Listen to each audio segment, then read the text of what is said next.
জয় শ্রী রাধে, জয় শ্রী রাধে, জয় শ্রী রাধে। আসুন আপনাদের একটি গল্প শোনাই। গল্পটি হচ্ছে পুরাণ থেকে নেওয়া। এটা হচ্ছে পরঞ্জয়ের কাহিনী। গল্প শুনতে কার না ভালো লাগে, আমারও ভালো লাগে, কিন্তু আসলে দেখে দেখে তো আর পড়া হয় না, শুনলেই ভালো লাগে। আপনাদেরও হয়তো ভালো লাগবে। পূর্বকালে ত্রেতা যুগে দেবতা আর অসুরদের মধ্যে একবার তুমুল যুদ্ধ বাধে। দেবতারা অমর, মরবেন না, কিন্তু বারবার পরাজিত হন। মানে অনেক আগে দেবতা আর অসুরদের মধ্যে যুদ্ধ হয়েছিল, কিন্তু দেবতারা কি অমর, তারা মরবেন না, কিন্তু বারবার পরাজিত হচ্ছেন। দানবরা স্বর্গরাজ্য অধিকার করে নিল। দানব মানে অসুর। এখনো কিন্তু পৃথিবীতে দানব আছে, বুঝলেন?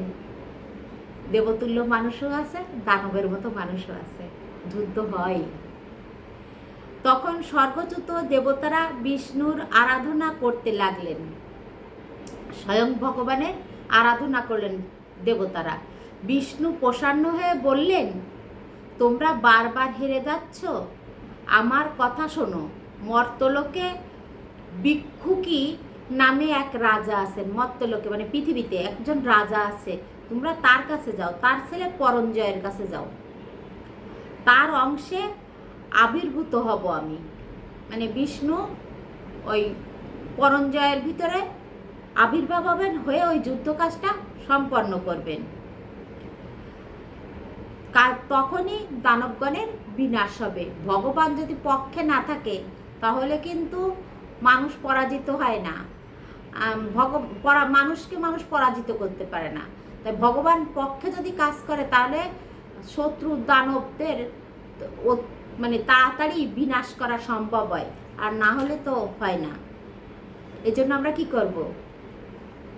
গোবিন্দ শরণাপন্ন হয়েই থাকবো। বিষ্ণুর কথা শুনে দেবতারা মরতে গেলেন। দেবতারা পৃথিবীতে চলে আসলেন। পরঞ্জয়ের কাছে গিয়ে বললেন, হে মহারাজ, আমরা অসুরদের সঙ্গে যুদ্ধে পরাজিত হয়েছি। হ্যাঁ, মহারাজ কাছে বললেন, বিষ্ণুর পরামর্শে আমরা আপনার কাছে এসেছি, আমাদের সাহায্য করুন। বিষ্ণুর কাছে শুনে আসছে যে পরঞ্জয়ের কাছে গেলে দেবতারা সাহায্য পাবে। এই কথা জেনেই তো পৃথিবীতে আসলো। এসে পরঞ্জয়ের কাছে যে এই কথা বলল। দেবতাদের প্রার্থনা শুনেও পরঞ্জয় যুদ্ধে না যাওয়ার কথাই ভাবলেন। পরঞ্জয় ভাবলেন যে আমি যুদ্ধে যাব না, কিন্তু সরাসরি কি করে না বলবেন? পরঞ্জয় এখন দেবতাদের নাও বলতে পারছেন না।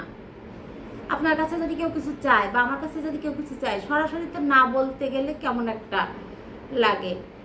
এদিক ওদিক সেদিক বলে ঠলে একটু বোঝানোর ব্যাপার করা হয়, এরকমই আর কি। তখন ইন্দ্র তখন বুদ্ধি করলেন। কি বুদ্ধি করলেন? একটা শর্ত চাপায় দিলেন দেবতাদের।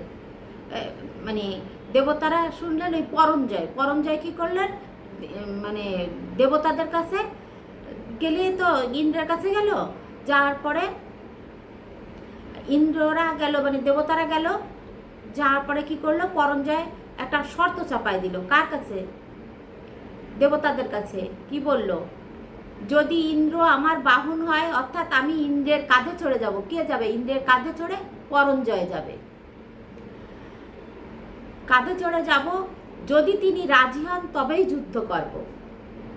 দেখেন, যে হচ্ছে স্বর্গের রাজা ইন্দ্র, তার কাঁধে চড়ে ওই পরঞ্জয় যাবে, এই শর্ত চাপায় দিছে। এটা নিয়ে খুব দেবতারা চিন্তিত হয়ে পড়লেন। এ কেমন কথা যে আমাদের রাজার কাঁধে চড়ে যাবে?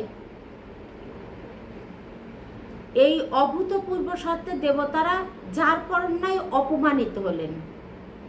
দেবতারা পরঞ্জয়ের কাছে অপমানিত হলেন।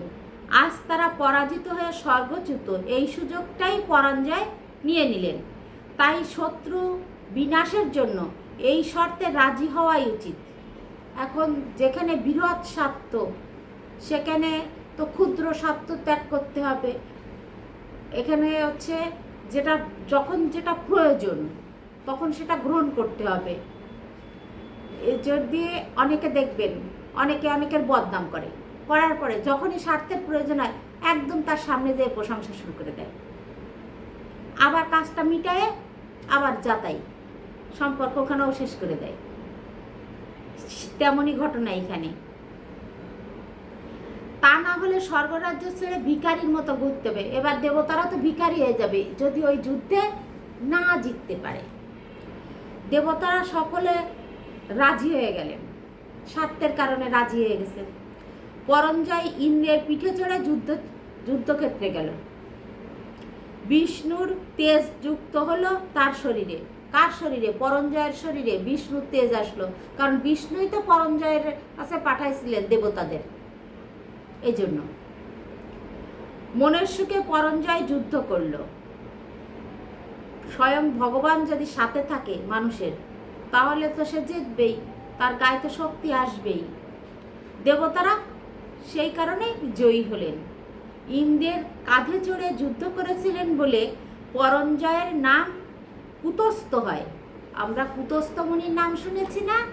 ওই সেই পরঞ্জয়ের নাম পরবর্তীতে কুতস্থ হয়। হরে কৃষ্ণ। আজ এই পর্যন্তই। আবারও নতুন গল্প নিয়ে আপনাদের সামনে হাজির হব। আপনারা ভালো থাকেন। বিশ্বের সকল প্রাণী সুখী হোক। নমস্কার।